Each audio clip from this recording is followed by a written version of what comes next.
Don't mistake silence for weakness, Ava Johnson said softly, her voice steady enough to cut through the low hum of whispers that filled room 214 as 30 students watched the moment hang in the air, the kind of moment that didn't need to be explained because everyone felt it at the same time. The shift, the imbalance, the quiet line that had just been crossed.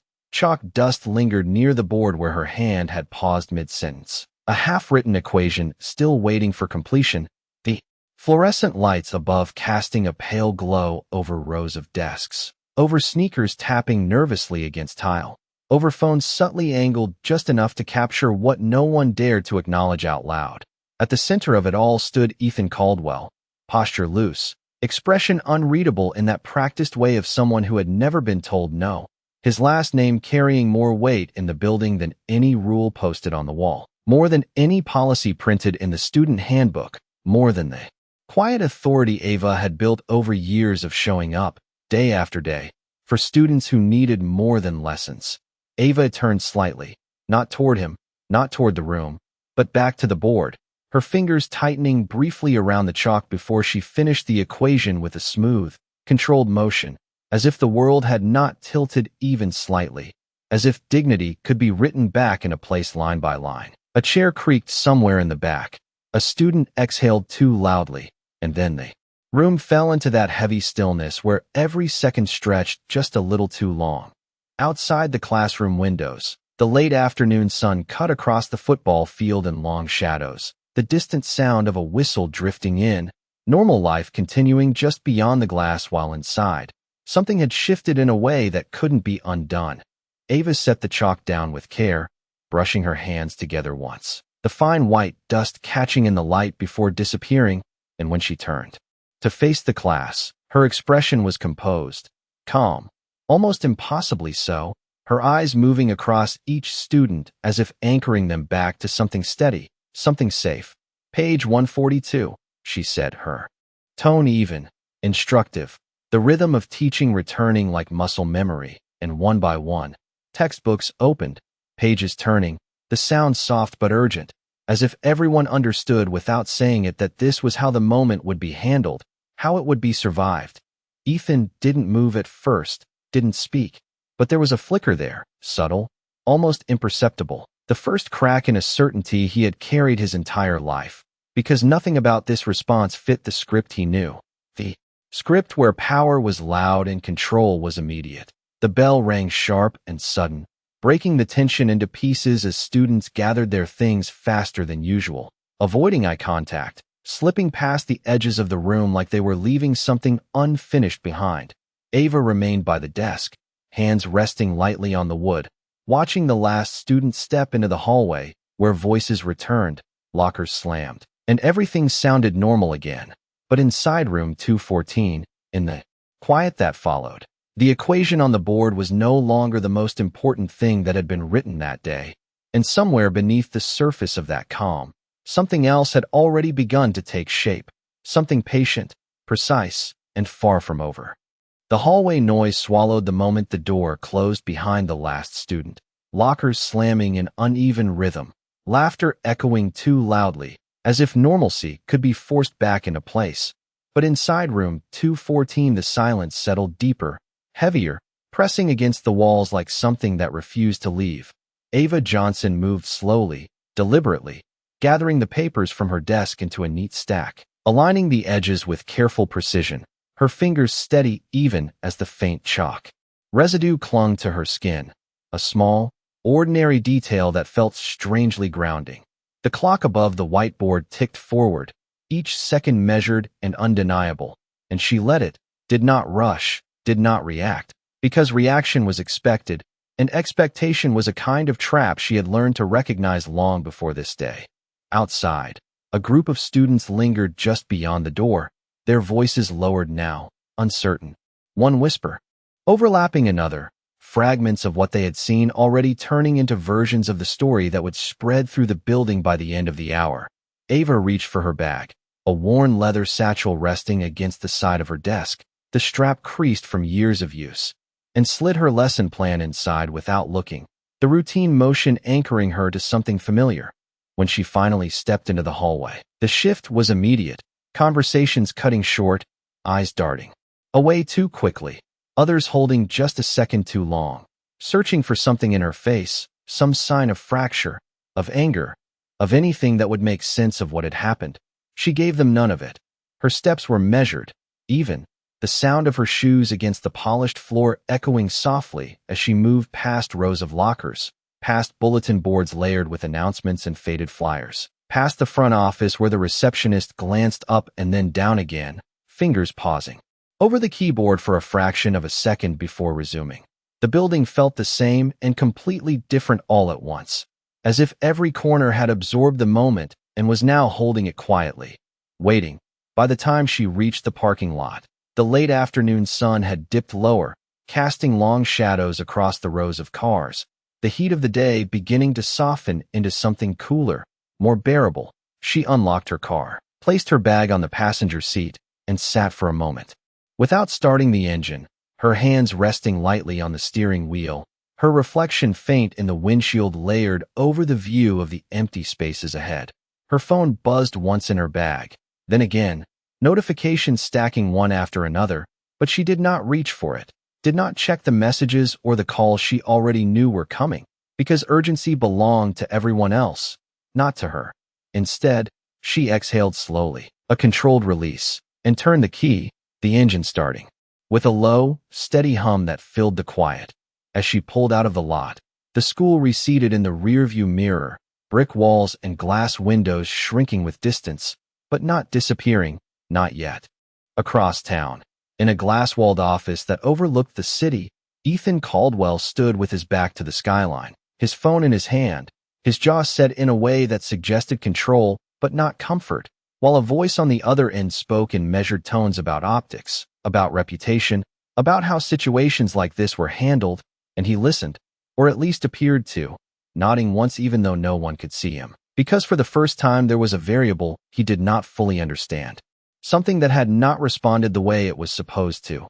Back on the road, Ava drove through familiar streets, past small houses with trimmed lawns, past a corner store with a flickering sign, past the quiet rhythm of a neighborhood that carried on without interruption.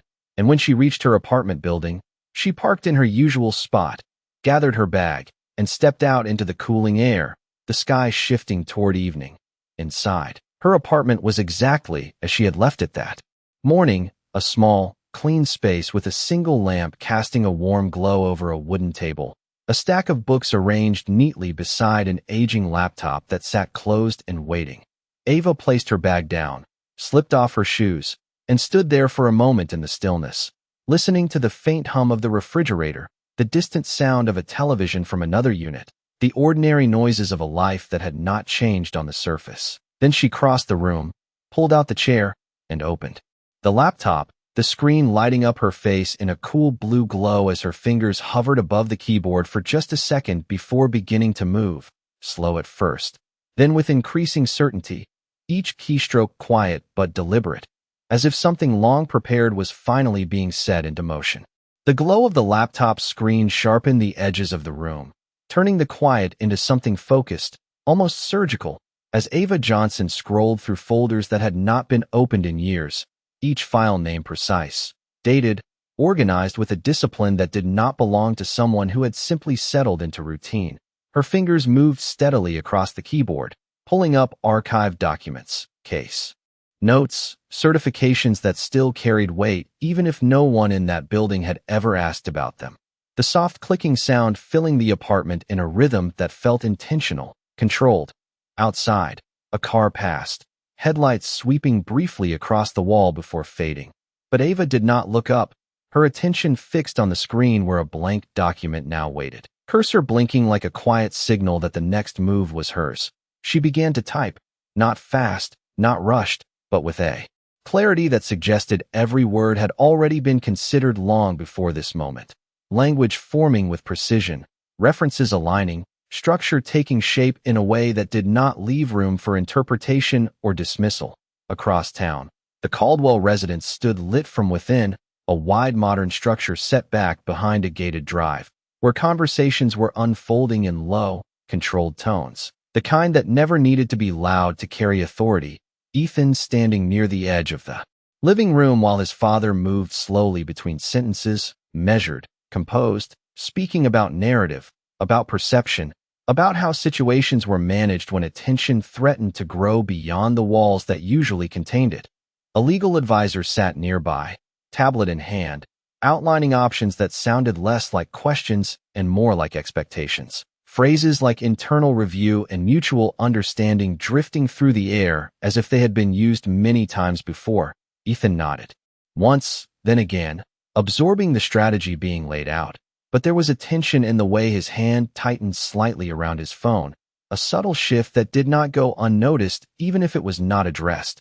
Back in the apartment, Ava opened a second window, logging into a secure account, the interface familiar despite the years, her credentials accepted without hesitation as files began to upload one by one, each progress bar moving steadily from left to right, small confirmations that what she had prepared was now being preserved somewhere beyond reach. The room remained quiet except for the low hum of the laptop fan, the occasional click of a key, the soft intake of breath as she reviewed each line.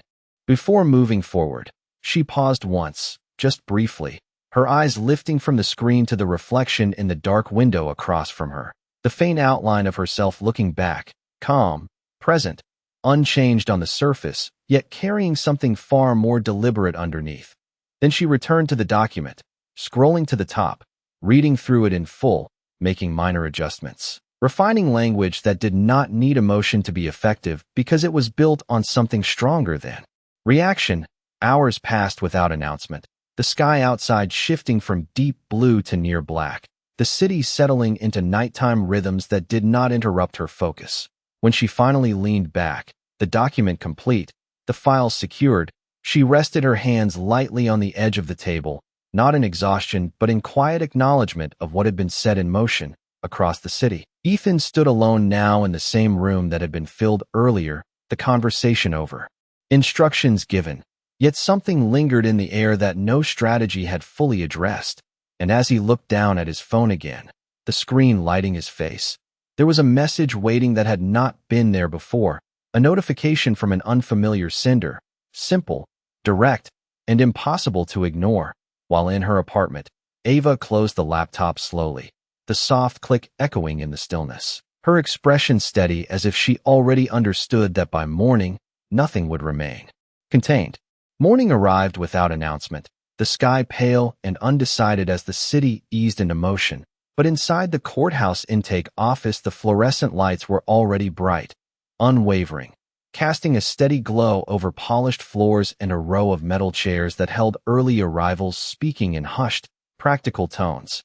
Ava Johnson stepped through the glass doors with measured calm, her footsteps quiet yet certain, a structured folder held neatly in her hand, the edges aligned with the same precision she had carried the night before, her reflection briefly catching in the glass before disappearing as the door closed behind her. At the front desk, a clerk looked up, routine in her expression, until Ava placed the folder down and spoke in a tone that did not rise, yet carried unmistakable clarity, requesting to file a civil complaint. The words simple, direct, and enough to shift the air between them.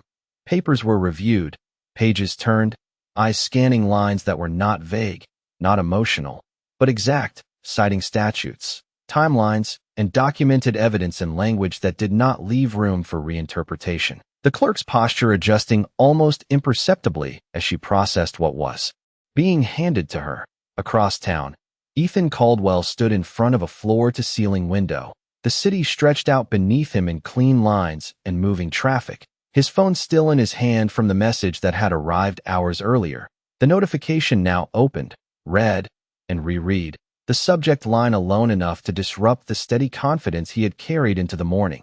His father's voice moved through the room behind him, already on a call, already shifting tone from control to calculation, words like counsel and response and timing threading together in a way that suggested a familiar playbook. But this time the rhythm felt slightly off, as if the situation had not aligned exactly with expectation. Back in the courthouse, Ava signed where indicated, her pen moving without hesitation, each stroke final, each page another step that could not be undone once submitted. The clerk stamping the documents with a firm, practiced motion, the sound sharp and official, echoing. Briefly before settling into the background noise of the room, a receipt was printed, handed across the counter. A small piece of paper that represented something far larger than its size, and Ava accepted it with the same composed acknowledgement she had carried since the beginning, her eyes steady, her posture unchanged. Outside, the sun had climbed higher, light reflecting off glass and steel, the city fully awake now, unaware of the quiet shift that had just taken place inside those walls. Across the distance, phones began to ring. Messages moved from inbox to inbox, names and numbers crossing desks that were used to managing outcomes. But the tone was different this time, the language more cautious, more precise, because the document now existed beyond conversation, beyond influence, anchored in a system that did not respond to status alone. Ethan lowered his phone slowly, his reflection staring back at him from the window, the certainty in his expression no longer as solid as it had been the day before, while behind him the conversation continued, voices tightening around details that were no longer theoretical. Ava stepped away from the counter, the folder now lighter in her hands, not because it held less, but because what mattered had already been transferred, set into motion within a framework that would carry it forward. As she pushed open the courthouse door and stepped back into the daylight, the sound of the city rose to meet her, cars passing, people moving, life continuing in its ordinary rhythm. But beneath that surface, something irreversible had begun, quiet, deliberate, and already beyond anyone's ability to quietly erase. By midday, the school no longer felt like a place of learning, but a place holding its breath, the usual rhythm replaced by quiet conversations that stopped the moment someone walked too close. And in the main office, behind a closed door, the principal sat with his hands folded tighter than usual, a printed copy of the complaint resting on the desk in front of him, the official seal at the top catching the light like something heavier than ink. Across from him, two district administrators spoke. In low, controlled voices, their words careful, deliberate, no longer dismissive but cautious, each sentence measured as if it might be repeated later in a different room under different rules. Ava Johnson stood just outside that office, not called in, not yet, but aware of the shift inside, aware of how quickly authority changed tone when documentation replaced assumption. Down the hallway, students moved slower than usual, glancing toward room 214, toward the place where everything had started, their voices carrying fragments of speculation, of disbelief, of something that had already outgrown the walls of the building. In another part of the city, Ethan Caldwell sat at the long glass table in his father's conference room. The surface so polished it reflected the tension in his posture. A legal team assembled across from him, files open, tablets glowing with highlighted sections and timelines that no longer looked theoretical. One attorney spoke while another annotated, their language precise, stripped of emotion, outlining exposure, liability, and the implications of evidence that could not be quietly dismissed, while Ethan listened, his usual ease replaced by stillness, his hand resting flat on the table as if anchoring himself to something solid that felt less certain with every passing minute. His father stood at the far end of the room, arms crossed, gaze fixed not on his son but on the documents, the strategy shifting in real time from control to containment, from dismissal to response. Back at the school, a secretary approached Ava with a clipboard, her expression professional but tight around the edges, asking her to sign a temporary administrative notice, the language neutral on the surface. Phrases like pending review and procedural leave arranged in a way that suggested routine, even when it was anything but. Ava read it once, then again, her eyes moving steadily across each line, not rushing, not reacting, her fingers holding the pen without urgency, and when she signed, it was with the same deliberate control she had shown since the beginning, her name placed clearly at the bottom, unshaken, outside the office door. A teacher paused mid-step, watching, then continued on, the moment already becoming part of the larger story unfolding around them. Across the city, a notification appeared on multiple screens at once, a filing now visible in the public system, the case number assigned, the details accessible, and with that, the narrative moved beyond private rooms and controlled conversations into a space where it could no longer be contained. Ethan's phone vibrated again, then again, Messages stacking, names appearing that he recognized, others that he did not. Each one a reminder that what had started in a single classroom was now something else entirely.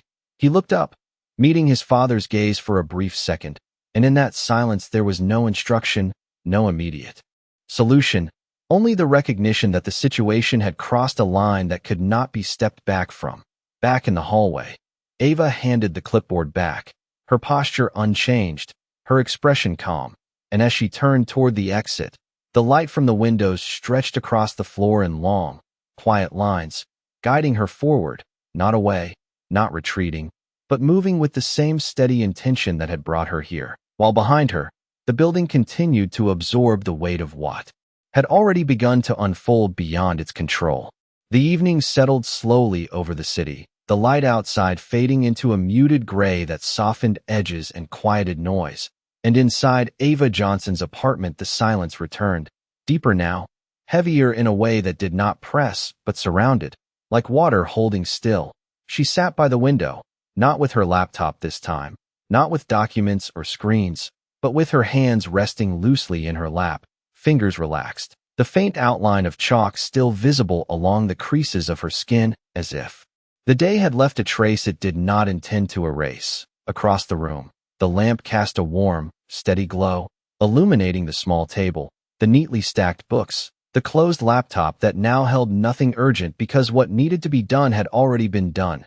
Outside, a distant siren passed and faded, footsteps echoed briefly in the hallway beyond her door, ordinary sounds continuing without pause, unaware of the quiet shift unfolding behind it. Ava leaned her head slightly against the back of the chair, her gaze unfocused as it moved through the reflection in the glass. The city lights beginning to appear one by one, small points of brightness scattered across the darkness.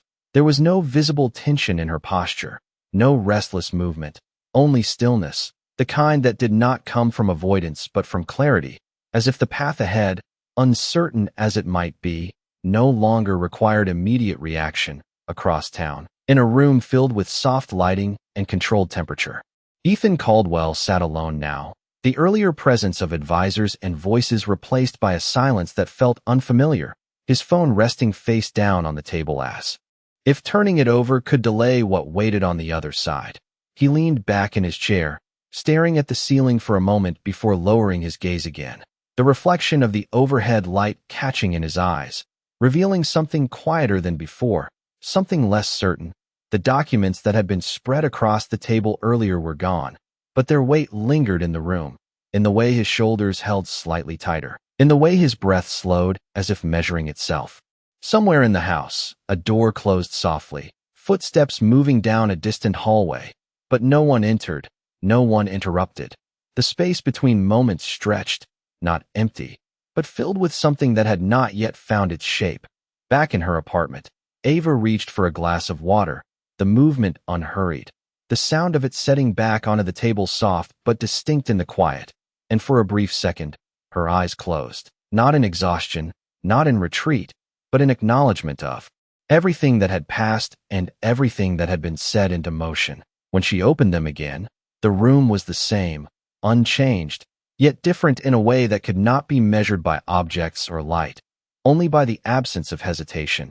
Outside, the wind moved lightly through the trees, branches shifting against the dim sky, and the city continued its steady rhythm, unaware that beneath its surface, two lives had already begun to move in directions neither of them could fully predict, carried forward not by force, not by reaction, but by decisions made in silence, in stillness, in moments like this where nothing appeared to happen, and yet everything already had.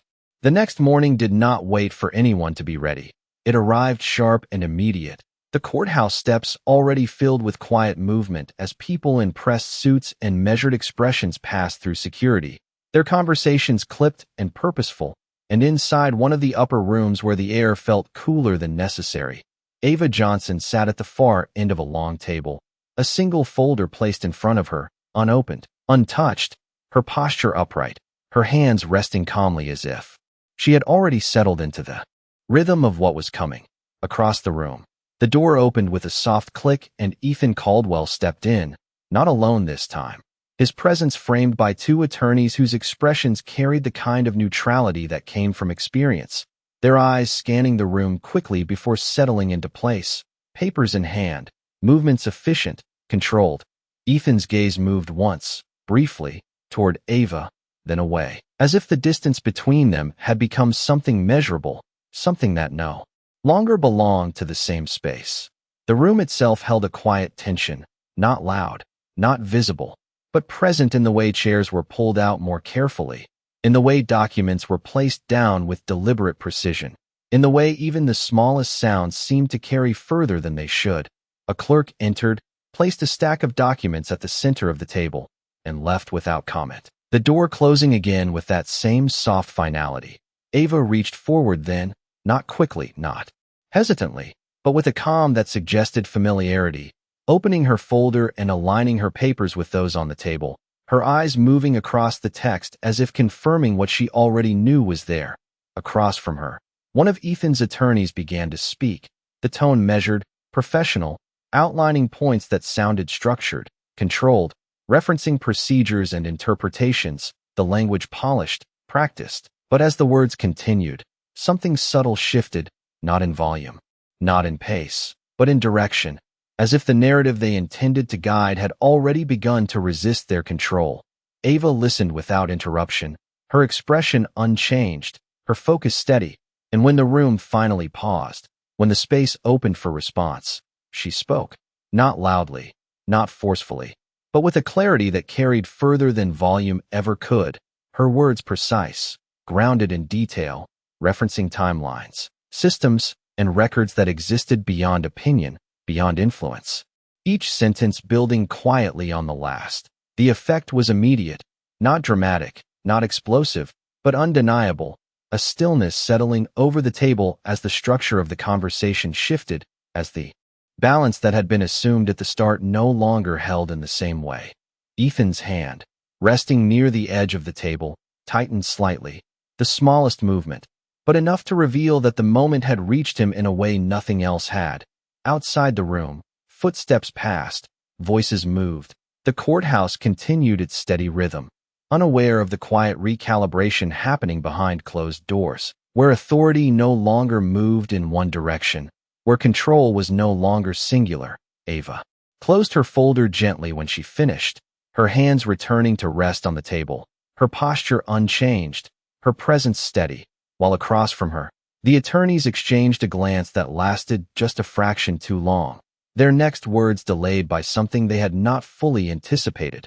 And in that pause, in that brief suspension where no one spoke, the realization settled in, not with noise, not with confrontation, but with quiet certainty, that the outcome of this room would not be dictated by status or expectation, but by something far more difficult to shift once it had been set into motion.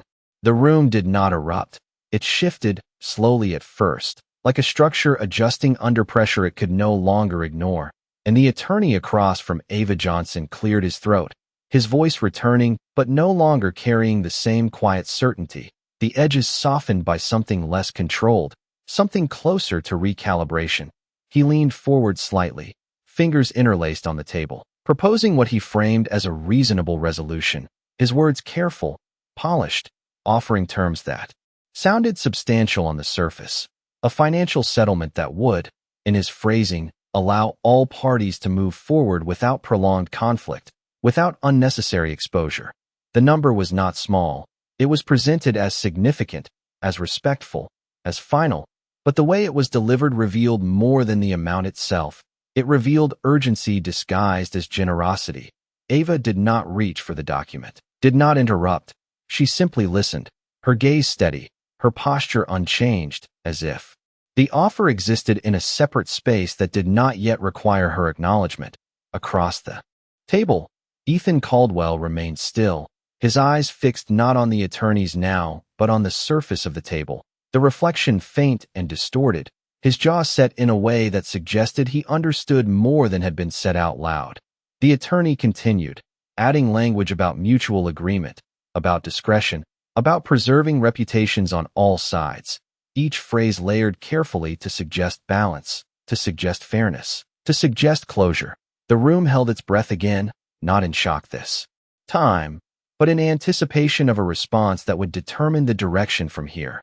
Ava finally moved, not abruptly, not with resistance, but with intention, her hand resting lightly on the edge of the table as she spoke, her voice calm, measured, and unmistakably clear, acknowledging the offer without accepting its premise, her words outlining something different, something that could not be reduced to a number or contained within a private agreement. She spoke of accountability, not as a concept, but as a requirement, of visibility, not as exposure, but as truth, her language precise, grounded, leaving no space for reinterpretation. The effect was immediate and quiet, the kind of shift that did not need volume to be understood, as the structure of the negotiation changed once again, moving away from containment and towards something far less controlled. One of the attorneys leaned back slightly, exhaling in a way that suggested recalculation, while the other adjusted the documents. In front of him, his pen pausing mid-note, Ethan lifted his gaze then, meeting Ava's for the first time since entering the room. And in that brief connection there was no defiance, no practiced confidence, only the recognition that the outcome he had expected was no longer available to him. Outside the room, the courthouse continued its steady motion, doors opening and closing, voices passing through corridors, unaware that within this space, the direction of the case had just been altered in a way that could not be quietly reversed.